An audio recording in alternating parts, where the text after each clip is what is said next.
Hello मेरे प्यारे साथियों, जय हिंद। मैं वीपी गुप्ता आप सभी का अपने यूट्यूब फैमिली मैथ्स गाइड में हार्दिक अभिनंदन करता हूं। आज के सेशन में हम लोग बात करने वाले हैं फटाफट रिवीजन सीरीज की एपिसोड नंबर 8 की। इसमें हम लोग मिक्स्ड क्वेश्चंस का प्रैक्टिस कर रहे हैं। अगर आप लोगों को एग्जाम ओरिएंटेड कंटेंट का रिवीजन करना है तो ये प्लेटफॉर्म आपके लिए बेस्ट है। यहाँ पर आपको विभिन्न एग्जाम के पूछे हुए क्वेश्चन जो आगे आने वाले एग्जाम में पूछे जाएंगे वो सवाल मैं आपके सामने लेकर आया हूं। इसमें बहुत मजेदार कंसेप्ट भी है और रिवीजन भी आप लोगों का अच्छा हो जाएगा। तो आप लोग नोटबुक और पेन दोनों साथ में लेकर बैठिए ताकि जो जो कंसेप्ट यहाँ पर बताई जाएगी उसको आप लोग नोट कर लीजिएगा ताकि आपके नोटबुक में रहे तो रिवीजन के लिए अच्छा जो रहेगा, है ना। तो सबसे पहले अगर आप हमारे इस यूट्यूब फैमिली पर पहली बार आए तो इसको लाइक कर दीजिए, शेयर कीजिए और अभी तक सब्सक्राइब नहीं किए हैं तो सब्सक्राइब कर दीजिए। अपने दोस्तों को बताइए, अपने रिश्तेदार में जो भी तैयारी कर रहे हैं उन लोगों से ये सेशन को साझा कीजिए और उनका भी कुछ लाभ हो सके। अगर आपको पीडीएफ चाहिए तो पीडीएफ के लिए हमारे Telegram channel maths guide official को ज्वाइन कर लेना है। वहां पर आपको क्लासेस की पीडीएफ मिलती रहती हैं। तो आइए हम अपनी जो है सीखने और सिखाने की प्रक्रिया को आगे बढ़ाते हैं एक नई जोश के साथ। आपके सामने पहला प्रश्न ये रहा, इस सवाल को सॉल्व करने की कोशिश कीजिए और हम अपने सेशन को स्टार्ट कर दिए। अब इस सवाल को सॉल्व करके बताइए। और ये ज्यादा दिन पहले का क्वेश्चंस भी नहीं है, 1-1.5 महीने पहले जो एग्जाम हुआ था CGL 2023 का उसका क्वेश्चन है आपके सामने मैं लेकर आया हूं। बिल्कुल एकदम आसान है। इसमें क्या कहा, ए बी का 95% है तो ए का कितना परसेंट है, तो वहां पर जाएगा तो बी ए का कितना परसेंट है। ये आपसे तो यहां पर जो है सो मिस हो मतलब हो गया, बी ए का कितना परसेंट है ये आपसे। तो यहां पर ये कह रहा है कि ए बी का 95% है। ए बी का किसका भाई, बी का। तो अगर जिससे कंपेयर करना है उसको हमेशा 100 मानो, परसेंट में अगर बोल रहा है तो यानी बी अगर 100% है तो ए 100 का 95% भाई 95 होगा। ये आपका क्या हो गया, रेशियो हो गया। अगर इसको रेशियो बनाना चाहो तो कितना हो गया, 19:20 हो गया। किसी को डाउट, कोई डाउट। अब इसी का उल्टा पूछा तो बी ए का मतलब हिंदी में तो थोड़ा सा बी मिस हो गया।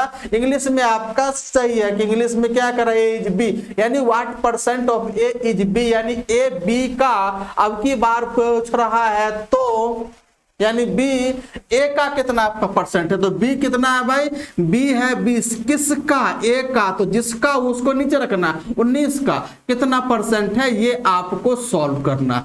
तो इसको सॉल्व करिएगा, कितना हो जाएगा 2000/19 होगा।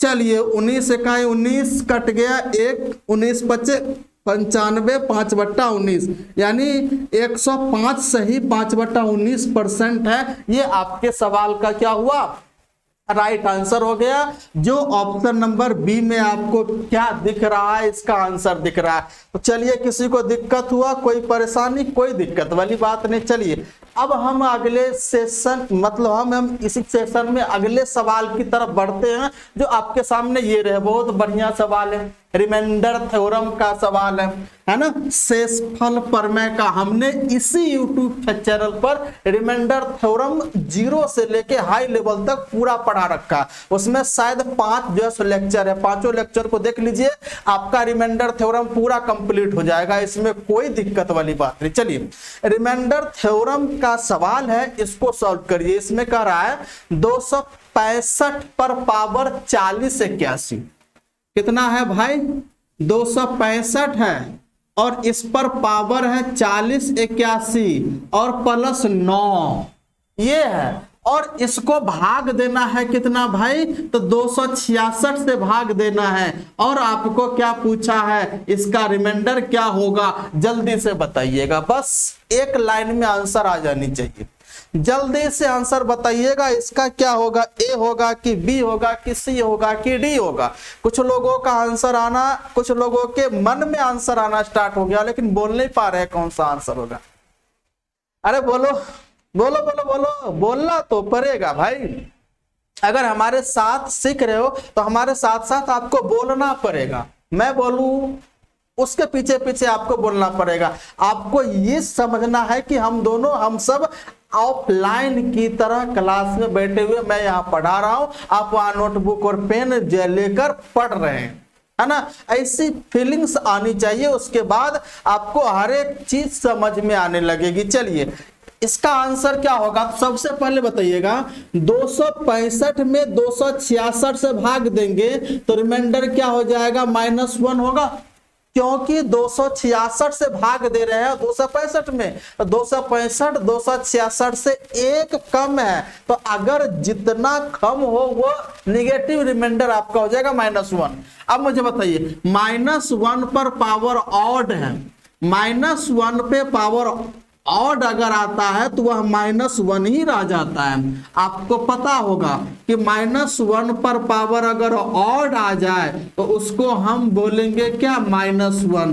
अगर -1 पर पावर अगर इवन आ जाए तो रिजल्ट कितना हो जाता है, +1 हो जाता है। किसी को दिक्कत बात नहीं। तो -1 पर पावर ये ऑड है तो क्या होगा, -1। अब देखिए +9, अब इसको भाग देना है 266 से, तो ऊपर में कितना हो गया 8, और ये 266 से, 8 में 266 से भाग देंगे तो रिमाइंडर कितना होगा, तो आप लोग बोलोगे सर 8 रिमाइंडर होगा। कितना होगा रिमाइंडर, 8 रिमाइंडर होगा। कौन सा ऑप्शन होगा, ऑप्शन नंबर डी इस सवाल का राइट आंसर होगा। हो गया, बात खत्म, आंसर खत्म। कितना समय लगा, बस 1 से 2 सेकंड में बन जाएगा।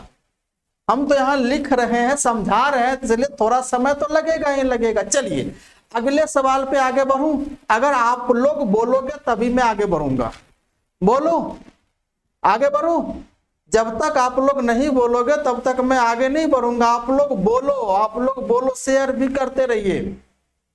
चलिए अगले सवाल की तरफ, बहुत बढ़िया, ये अलजेब्रा का सवाल है, अलजेब्रा जो कि फॉर्मूला बेस्ड अलजेब्रा का सवाल है। इसका आंसर बताइएगा, और ये आपके सीजीएल का पूछा हुआ क्वेश्चन है, 1-1.5 महीना पहले जो एग्जाम हुआ उसका पूछा हुआ क्वेश्चन है अलजेब्रा का। इसमें क्या कहा, इस सवाल का आंसर देने की कोशिश कीजिए, ऑप्शन बताइए ABCD में से कौन सा होगा, जल्दी बताइएगा। ABCD में से कौन सा ऑप्शन होगा, जल्दी फटाफट आंसर बताइए। आप लोग सॉल्व करने की भी कोशिश कीजिए, नोटबुक पेन दोनों साथ में लेकर बैठिएगा, नोटबुक और पेन दोनों साथ में लेकर बैठिएगा और उसको सॉल्व करके आंसर, यानी दोनों साथ साथ काम होनी चाहिए। हम भी आपको सॉल्व करके बताएंगे, आपको भी सॉल्व करनी है। तो उसके बाद आपको देखना है कि अगर आपका आंसर नहीं मिल रहा है तो कहां पर आप गलती कर रहे हो। अपने आप को पहचानो, अपने आप को आपको पहचानना पड़ेगा कि मेरी गलती कहां पर हो रही है, मेरी कहां पर कमी है, उसका मूल्यांकन खुद करना होगा, है ना। चलिए इस सवाल को देखते हैं, क्या कह रहा है इसमें कह रहा है कि A + B + C बराबर दे रखा है 16। ओके, A + B + C बराबर 16 दे रखा है, और A² + B² + C² का मान 90 दे रखा है। तो AB + BC + CA, तो बताओ AB + BC + CA किस फॉर्मूला में होता है। भाई कुछ नहीं है, इसका स्क्वायर करना होगा आपको। तो आपको कुछ नहीं करना होगा, A + B + C का दोनों तरफ आपको स्क्वायर करना पड़ेगा, तब जाके मिलेगा। अब बताओ, अब आपको पता होनी चाहिए A + B + C का स्क्वायर क्या होता है। तो मैं आपको बता दूं, A + B + C का होल स्क्वायर आपका होता है A² + B² + C² +2 × AB + BC + CA, ये होता है। A + B + C का जो होल स्क्वायर होता है वह होता है आपका A² + B² + C² +2AB, मतलब जो है सो +2 × AB + BC + CA, ये होता है। बराबर कितना हो जाएगा, तो यहाँ 16 का स्क्वायर कितना बनेगा, 256। चलिए आपको पता है इसका मान A² + B² + C² का मान दे रखा है कितना, 90, +2 × क्या पूछा है, AB + BC प्लस CA, ये कितना हो जाएगा 256। चलिए कोई दिक्कत वाली बात नहीं है। तो अगर दोनों तरफ 2 से भाग लगा दूंगा तो ये बनेगा 45। 2 से ये कटेगा तो यहां से बन जाएगा AB plus BC plus CA। 2 से भाग लगाया, 2 से भाग लगाया, 2 से भाग लगाएंगे यार कितना बनेगा 128। अब आपको क्या चाहिए AB plus BC plus CA बराबर, तो 45 उधर जाके घट जाएगा। 128 में से 45 घटाएंगे कितना बनेगा 83। आपका राइट आंसर कितना हो जाएगा 83, जो ऑप्शन नंबर किसमें दिख रहा है, ऑप्शन नंबर C में आपका राइट आंसर दिख रहा है। ऑप्शन नंबर C इस सवाल का क्या होगा, राइट आंसर होगा। बताइए किसी को डाउट? अब बस इसमें करना क्या था, A plus B plus C का होल स्क्वायर वाला फॉर्मूला यूज हो रहा था, वो आपको याद होनी चाहिए। और अपने नोटबुक में लिख लीजिए A plus B plus C का होल स्क्वायर क्या होता है। A plus B plus C का होल स्क्वायर ये होता है A square plus B square plus C square plus 2 into AB plus BC plus CA, ये होता है। तो इस बात को अगर याद होता तो क्वेश्चंस बिल्कुल ज्यादा समय का नहीं था, मतलब 1-2-3 सेकेंड में आसानी से सॉल्व कर लेते। चलिए आगे बढ़ूं, बोलो आप लोग आगे बढ़ूं। चलिए मैं आगे बढ़ता हूं, अगले सवाल को देख लीजिए। बहुत बढ़िया सवाल है, थोड़ा सा लेंदी सवाल है। लेंदी तो नहीं है, इसमें थोड़ा कथन है, इसको आपको जांचना है कि भाई इनमें से कौन सा सही होगा, इन चारों ऑप्शन में से कौन सा सही होगा, है ना। अगर मैं एक उदाहरण के लिए आपके सामने कुछ रखूं, उदाहरण के लिए, उदाहरण है ना, इसका इस सवाल संबंध में अभी मैं उदाहरण जैसे ले रहा हूं, है ना। अगर मैं ये कहूं कि 5 वस्तु खरीदने पर 2 वस्तु मुफ्त दी जाती है, यानी 5 वस्तु खरीदने पर 2 वस्तु फ्री दी जाती है। अगर ये बोलूं कि यदि कोई मतलब दुकानदार अगर किसी से, हाँ तो मतलब अगर 5 वस्तु खरीदता है तो 2 वस्तु फ्री दी जाती है, तो उसको डिस्काउंट कितने का हुआ, तो भाई ये 2 वस्तु फ्री हुआ, ये तो डिस्काउंट ही हुआ ना। टोटल कितना वस्तु उसको मिला, तो 5 प्लस 2 यानी इंटू 100%, तो ये कितना हो जाएगा 28 सही 4/7% इसका डिस्काउंट हो जाएगा। ऐसे इसका हम लोग डिस्काउंट कैलकुलेट करते हैं। चलिए तो आपके सामने ये सवाल है, इसको पढ़िए। इसमें कह रहा है एक दुकानदार नीचे दी गई छूट संबंधी योजनाओं की पेशकश करता है। 2 यानी पहला यानी A और B 2 इसमें छूट का पेश करता है, और इसमें यह कहा है कि किस योजना में छूट प्रतिशत अधिकतम है, किस योजना में छूट प्रतिशत अधिकतम है, ये आपसे पूछा है। बस कुछ नहीं करना। चलिए हम देख लेते हैं पहला A में। A के बारे में क्या कहा, A के बारे में ये कहा है कि 3 वस्तु की खरीद पर 4 वस्तु मुफ्त। कितनी वस्तु उसको मुफ्त दी जाती है, 4 वस्तु मुफ्त दी जाती है। कितनी वस्तु खरीदने पर 3 वस्तु, टोटल कितना खरीद के ले गया, टोटल कितना ले गया वस्तु, तो यानी उसने 3 वस्तु खरीदा और 4 वस्तु मुफ्त ले दी, यानी 7 वस्तु। तो टोटल 7 वस्तु पर उसको 4 वस्तु का छूट मिला, 4/7 इंटू 100%। चलिए तो कितना हो जाएगा ये मुझे बताइए। तो अगर इसको सॉल्व कीजिएगा तो 57 सही 1/7% हो जाएगा। कोई दिक्कत वाली बात नहीं है, कोई परेशानी वाली बात नहीं है। 57 सही 1/7% पहला का होगा छूट।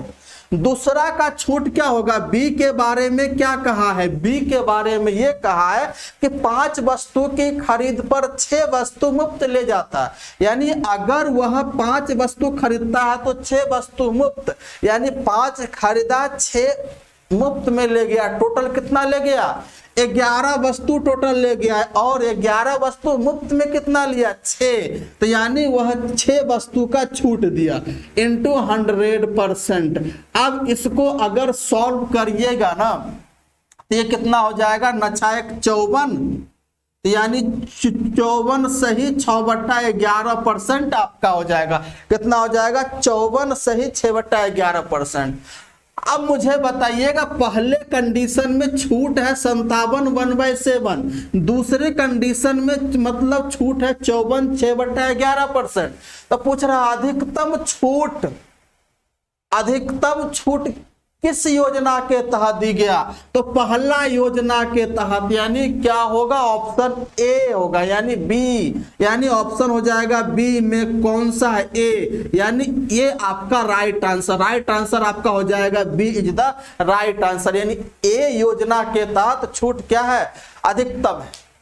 ए योजना के तहत छूट अधिकतम है, तो और वह ए जो योजना है ऑप्शन नंबर बी में दिख रहा है, तो वही आपका क्या होगा? राइट आंसर होगा। चलिए, कोई दिक्कत बिल्कुल आपका नहीं। चलिए मैं आगे बढ़ूं, बोलिए मैं आगे बढ़ूं।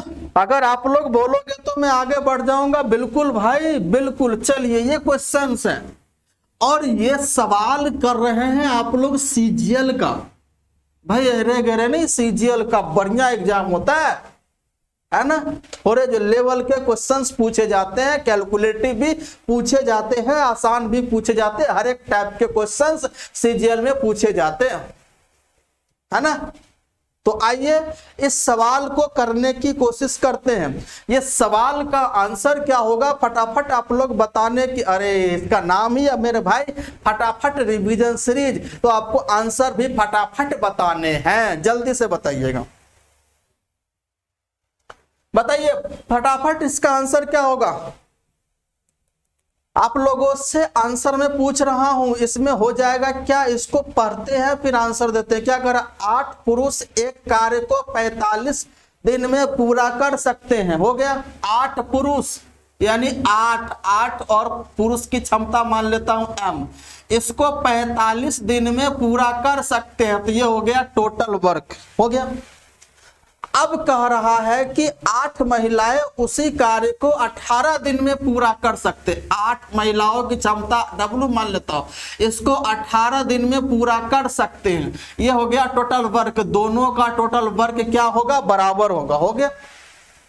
तो यहां से हम लोग जो है सो पुरुष और महिला का क्षमता निकालते हैं। तो मुझे बताइए 8 से 8 कटेगा, ये हो जाएगा 9 × 5 = 45, 9 दूनी 18। तो यहाँ पर पुरुष और महिला की क्षमता क्या होगा? पुरुष इधर है तो इसका इधर वाला 2 होगा, महिला इधर है तो इसका इधर वाला 5, यानी पुरुष और महिला की क्षमता का रेशियो 2:5 आ गया। इसमें जो है महिला की क्षमता ज्यादा है। क्यों?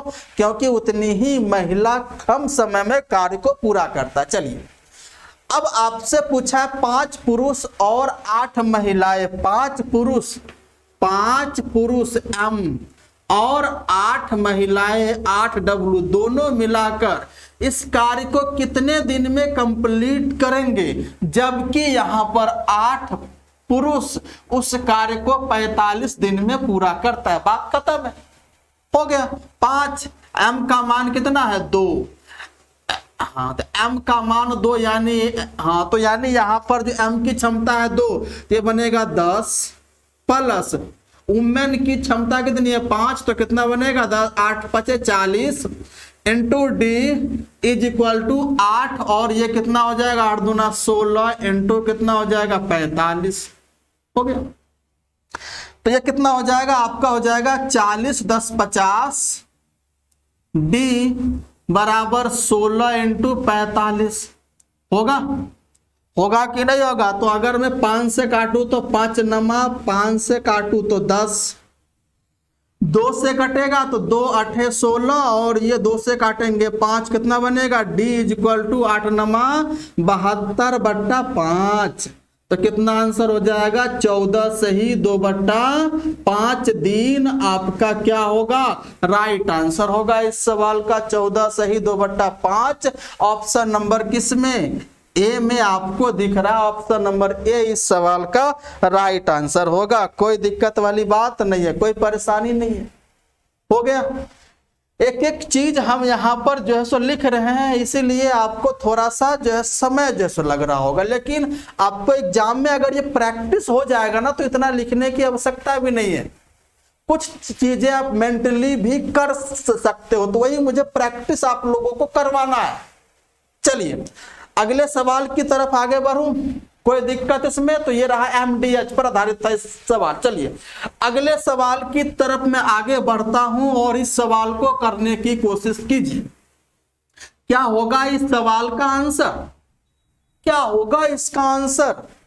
बताओगे आप लोग? चलिए क्या कह रहा है, सवाल को पढ़ते। कह रहा है दो धाविका सोनी और मोनी एक ही दिशा में क्रमशः 18 और 24 किलोमीटर प्रति घंटा की चाल से 200 मीटर लंबाई के एक वृत्ताकार ट्रैक पर दौड़ना शुरू करती है। चलिए एक सर्कुलर पाथ है, ये रहा। इसकी जो है सो चौड़ाई यानी इसकी परिधि कितनी है? तो मेरे भाई 200 मीटर है। और इस पर दो आदमी दो धाविका है, पहला सोनी और मोनी। तो यानी सोनी का जो स्पीड है वह 18 किलोमीटर प्रति घंटा है और मोनी का जो स्पीड है वह 24 किलोमीटर प्रति घंटा है। दोनों एक ही दिशा में दौड़ना शुरू करती हैं। तो हमसे पूछा आरंभ के कितने समय के बाद फिर से यानी एक बार यानी दोनों एक ही दिशा में आरंभ एक साथ दौड़ना शुरू किया। तो आरंभ के कितने समय के बाद पुनः इसी बिंदु पर दोनों मिलेगी? कितने समय के बाद? तो पूछा है समय। तो मुझे बताइएगा सोनी को समय कितना लग रहा है? तो आपको पता है कि समय बराबर क्या होता है? समय बराबर दूरी बट्टा चाल। दूरी कितना है भाई? 200 मीटर है स्पीड। सोनी किस स्पीड से? 18 किलोमीटर। इसको मीटर पर सेकंड में चेंज करिए तो 18 से 18 कटेगा और ये 5 से कटेगा तो कितना हो जाएगा? 40 सेकंड। यानी कि सोनी को एक चक्कर पूरा लगाने में 40 सेकंड का समय लगता है।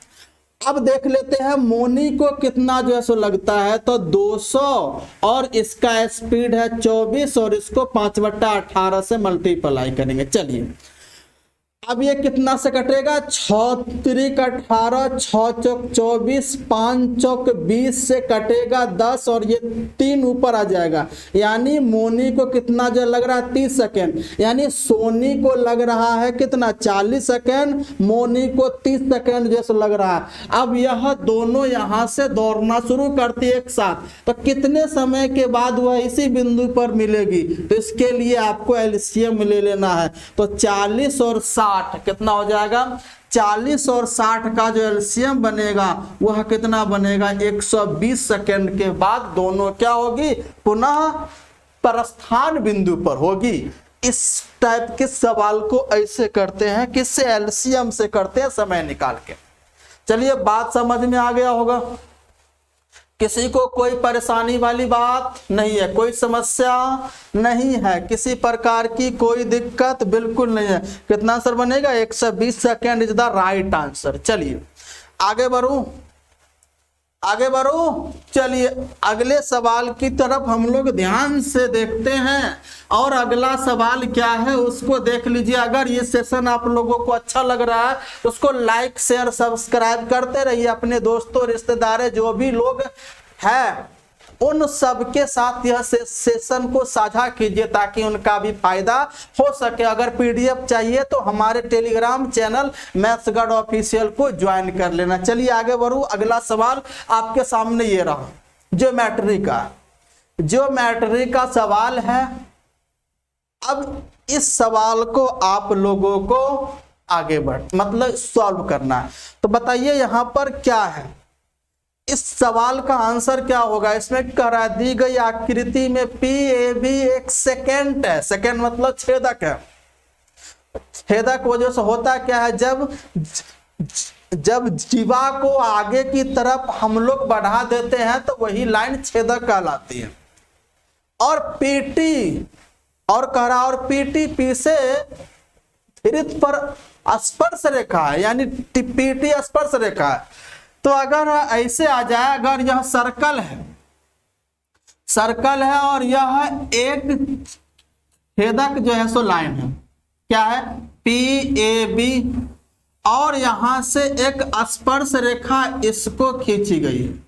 ये हो गया आपका टी। तो यहाँ पर होता क्या है ना, मैं आपको बता देता हूँ। यहाँ पर आपका हो जाता है पीटी स्क्वायर। अगर इस प्रकार से फिगर आ जाए, एक स्पर्श रेखा हो और एक छेदक रेखा हो, तो और इसका पी ए बी और यह पीटी स्पर्श हो, तो यहाँ पर इसका जो मतलब कंसेप्ट होता है पीटी स्क्वायर बराबर P A into P B. ये होता है भाई।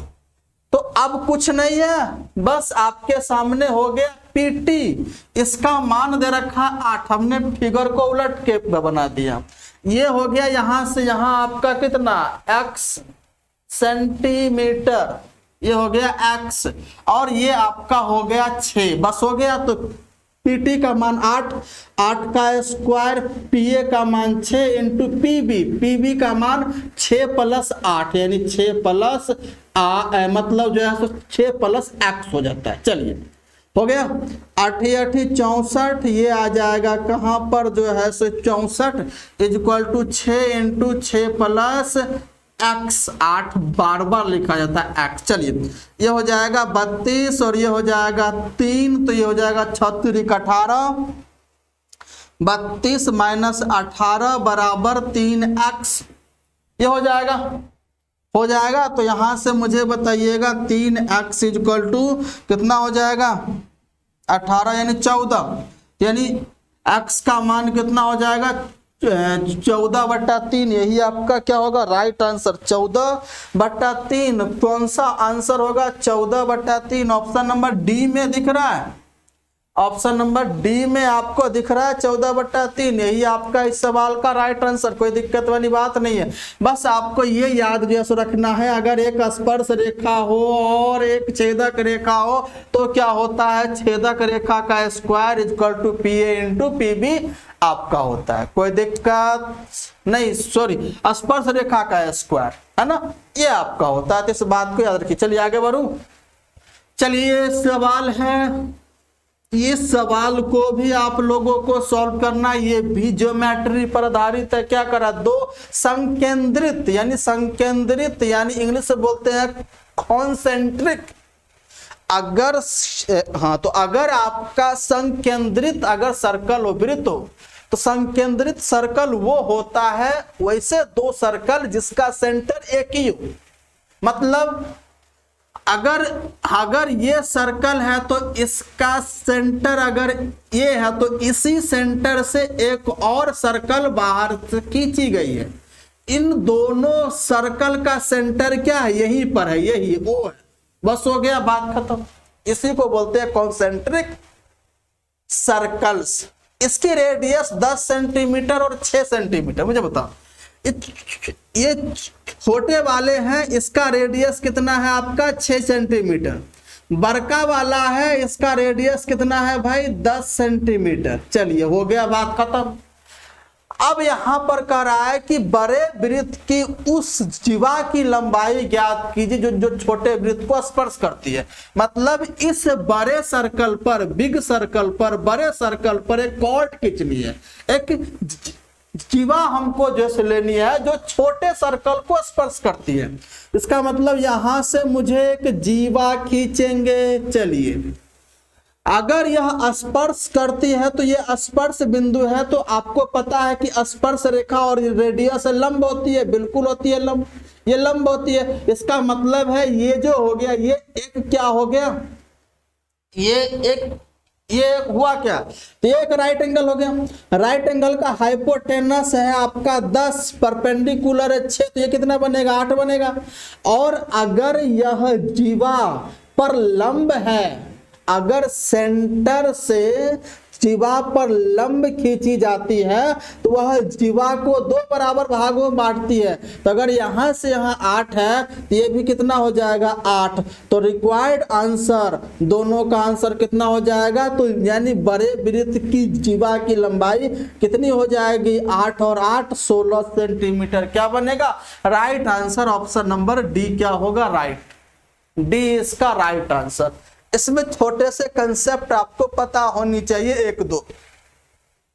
पहला कंसेप्ट ये कि जो स्पर्श रेखा होती है रेडियस पर लंब होती है, या लंब या रेडियस स्पर्श रेखा पर लंब होती है। तो ये रेडियस हो गया, सॉरी ये रेडियस हो गया छोटे सर्कल के लिए, और ये तो और ये स्पर्श रेखा हो गया तो लंब हो जाएगा, बात खत्म। अब देखिए, अब यहां पर आपका होता क्या है कि ये एक हो गया बड़े वृत्त के लिए जीवा, तो यानी सेंटर से जीवा पर अगर लंब खींची जाए तो जीवा को 2 बराबर भागों में बांटती है। तो अगर ये 8 हो गया तो ये भी 8, इसका मतलब 16 सेंटीमीटर जीवा की लंबाई हो जाएगी। चलिए कोई दिक्कत वाली बात नहीं है। चलिए इस सवाल को सॉल्व कीजिए। इस सवाल को सॉल्व करके बताइए क्या आंसर होगा फटाफट। इसमें कह रहा है कि आपका 6 का पावर 25, 6 का पावर 26, 27 और 28 जो है यह आपका दे रखा है, और इसमें आपसे पूछा है कि यह संख्या निम्न में से किससे विभाज्य है, ये आपसे पूछा है। तो आपके सामने क्या है, 6 का पावर 25 है, प्लस में 6 का पावर है 26 है, प्लस में 6 का पावर 27 है, प्लस 6 का पावर 28 है। अब इसमें देख रहे हैं कि 6 का पावर 25, 6 का पावर 25 प्लस 1, 6 का पावर 25 प्लस 2, यानी इसमें 6 का पावर 25 सब में। तो अगर मैं 6 का पावर 25 इसमें से कॉमन ले लूं तो यहां से बचेगा 1, यहां से बचेगा 6 का पावर 1, यहां से बचेगा 6 का पावर 2, और यहां से बचेगा 6 का पावर 3। बात खत्म है। चलिए 6 का पावर 25, 1 प्लस 6 प्लस 36 प्लस 216 होगा। अब चलिए सबको जोड़ेंगे, 6 6 12, 6 18, 1 19 के 9, कितना हो जाएगा, मतलब 6 का पावर 25 इंटू 19 के 9, 21 और 21 और 1 22, 22 और 3 कितना 25, यानी 259। इसका मतलब है ये संख्या यानी मतलब 6 का पावर 25 इंटू 259। तो अब आप ध्यान से आप देखो, क्या यह संख्या 259 से कटेगा? क्यों? क्योंकि इसके मल्टीप्लाई में है। तो यानी रिक्वायर्ड आंसर कितना, यह 256 से कटे, मतलब 259 से कटेगा। 259 के अलावा और भी संख्या उससे कटेगी, लेकिन पूछ रहा है इनमें से किससे कटेगी, तो ऑप्शन केवल बी में ही है, 259। 259 से संख्या क्या होगी, पूरी तरह भाज्य हो जाएगी। कोई दिक्कत, कोई परेशानी, कोई दिक्कत वाली बात नहीं। चलिए अगला सवाल, इस सवाल को सॉल्व करने की कोशिश कीजिए तो फटाफट इसका आंसर क्या होगा। जल्दी से आप लोग मुझे बताइएगा कि इसका आंसर क्या होगा। कौन है जो जल्दी बताएगा इसका आंसर?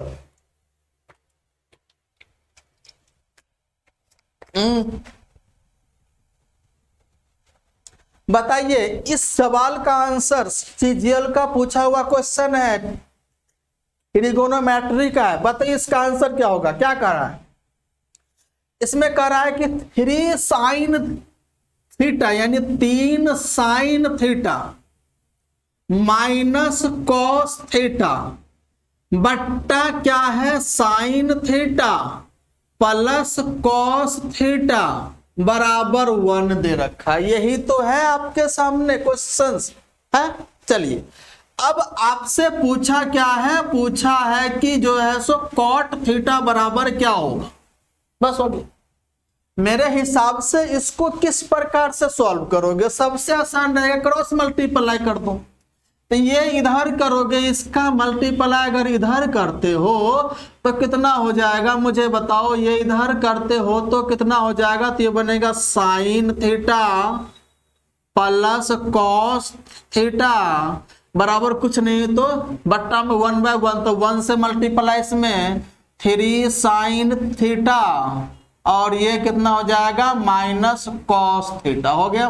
अब ये साइन थीटा को उधर ले जाओगे, माइनस कॉस को इधर लाओगे तो पहले से कॉस है तो क्या बनेगा 2 कॉस थीटा बराबर ये 3 साइन थीटा इधर है और 1 साइन थीटा इधर जाएगा तो ये बनेगा 2 साइन थीटा बन जाएगा। चलिए 2 से 2 कटेगा। अब आपको इसको उठा के जो है सो नीचे कर दो तो ये बनेगा कॉस थीटा बट्टा साइन थीटा बनेगा इज इक्वल टू 1। और आपको पता है कॉस बट्टा साइन क्या होता है, कॉट। तो cot theta is equal to 1, यानी इसका आंसर कितना बनेगा 1 आपका राइट आंसर बन जाएगा। ऑप्शन नंबर कौन सा बी क्या बनेगा सही उत्तर। सही उत्तर इसका बन गया। अभी देखिए कितनी आसानी से बन गया, बस थोड़ा सा कुछ नहीं करना था, क्रॉस मल्टीप्लाई करना था और इसका आंसर ज्ञात कर देना था। चलिए किसी को दिक्कत, कोई परेशानी, कोई समस्या बिल्कुल नहीं। चलिए अगले सवाल की तरफ हम लोग रुख करते हैं। ये रहे आपके सामने सवाल और बिल्कुल आसान सवाल है मेरे भाई, बिल्कुल सवाल आसान है, इसमें कोई दिक्कत वाली बात नहीं है और कोई परेशानी वाली भी बात नहीं है। चलिए इस सवाल को सॉल्व करने की कोशिश करते हैं। इसमें आपका कुछ नहीं, थोड़ा सा कैलकुलेशन होगा बस और कुछ नहीं होगा। चलिए इस सवाल को सॉल्व करते हैं। इसमें कह रहा है कि 4.2 सेंटीमीटर त्रिज्या वाले गोले का आयतन डैश होता है। बस हो गया, कुछ नहीं है। रेडियस इज इक्वल टू कितना है 4.2 सेंटीमीटर। गोले का आयतन पूछ रहा है तो गोले का आयतन कितना होता है 4/3 पाई आर क्यू, यही तो होता है। गोले का आयतन क्या होता है 4/3 पाई आर क्यू। तो अब देखिए 4/3 पाई का मान कह रहा है 22/7 लो, बिल्कुल लोगे। अब आर का मान कितना हो जाएगा, तो इसी को अगर फ्रैक्शन में बनाना चाहो ये बनेगा कितना 42/10। अगर इसको काटोगे तो कितना बनेगा 21/5 सेंटीमीटर, ये रहा। चलिए तो आपको 21/5 इंटू 21/5 कितनी बार भाई 3 बार 21/5। चलिए हो गया। अब ये 3 सते 21 से तो कट गया, बात खत्म है, कोई दिक्कत वाली बात नहीं है। चलिए अब ये 22 चौक 88, 88 का मल्टीप्लाई 21 यानी 421 और इसको 125 से भाग देना। अब आपके सामने ये है, इसका आंसर क्या होगा जल्दी से फटाफट करके आंसर बताइएगा। इसका आंसर आप लोगों को सॉल्व करके बताना है मेरे भाई। क्या होगा, किससे बनाओगे इसको, किससे सॉल्व कीजिएगा, है ना।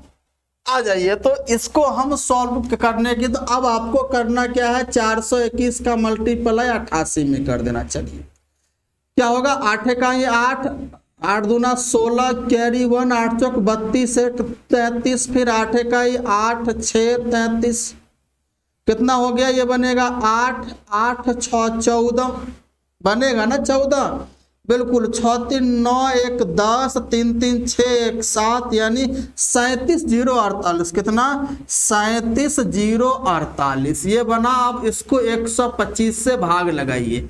अब इसको 125 से भाग लगाना है किसको 37,048 को, तो कितना होगा, कितना होगा 125 से भाग लगाएंगे किसमें 37,048। चूंकि ये थोड़ा सा कैलकुलेटिव है, इसमें कंसेप्ट कुछ नहीं, थोड़ा सा कैलकुलेशन करना। कितना से कटेगा यानी 3 तो यानी कितना हो जाएगा 375। अरे 25 दिया तो ये कितना हो गया भाई 375, ये कैसे हो जाएगा 125 इंटू 3। हमें जैसे लगता है कहीं ना कहीं हमने जो है सो मल्टीप्लीकेशन में कहीं पर जो है सो हमने दिक्कत किया है। अरे ध्यान से आप देखो 21 गुने 21 कितना होता है 441 होता है मेरे भाई। अरे यार 21 गुने 21 होता है 441, है ना। तो इसका अगर मल्टीप्लाई करते हैं तो कितना हो जाएगा, ये आपका आ जाता है ना 38,808। अब इसको 125 से भाग लगाइए, तो 125 से भाग लगाएंगे ना तो 310 ऑप्शन कितना यानी 464, ये आपका आंसर आएगा। यानी ऑप्शन जो नंबर कौन सा सी आपका राइट आंसर होगा। ऑप्शन नंबर कौन सा सी इज द राइट आंसर इस सवाल का। तो आप देख रहे हो थोड़ा सा कैलकुलेशन में मिस्टेक करने से कितनी परेशानी होती है। तो मुझे जो लगता है इस बात को आप लोग अच्छे तरीके से जान गए होंगे। इस सेशन को आप लोग ज्यादा से ज्यादा शेयर कीजिए, सब्सक्राइब कीजिए और अपने दोस्तों रिश्तेदारों को बताइए।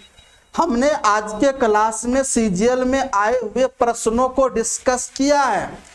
चलिए, अगर ये सेशन आप लोगों को अच्छा लगा हो, कौन सा सेशन, फटाफट रिवीजन सीरीज, तो अपने दोस्तों के साथ शेयर कीजिए, सब्सक्राइब कीजिए @मैथ्सगढ़ को। अगर आपको पीडीएफ चाहिए तो इसके लिए हमारे टेलीग्राम चैनल मैथ्सगढ़ ऑफिशियल को ज्वाइन कर लेना है। वहां पे सारे क्लासेस का अपडेट और साथ ही साथ पीडीएफ आपको समय समय पर मिलती रहती है। तो जो पीडीएफ आपको दिया जा रहा है उसको लगाइए, घर पे सॉल्व करिए, बनाइए, तब आपका देखिए कितना आसान, मतलब मैथ्स कितना आसान आपको लगेगा। तो आइए हम लोग आज के सेशन को यहीं तक रखते हैं। एक नई जोश, एक नए उमंग, एक नए उत्साह के साथ मिलते हैं अगली क्लास में। तब तक के लिए जय हिंद, जय भारत।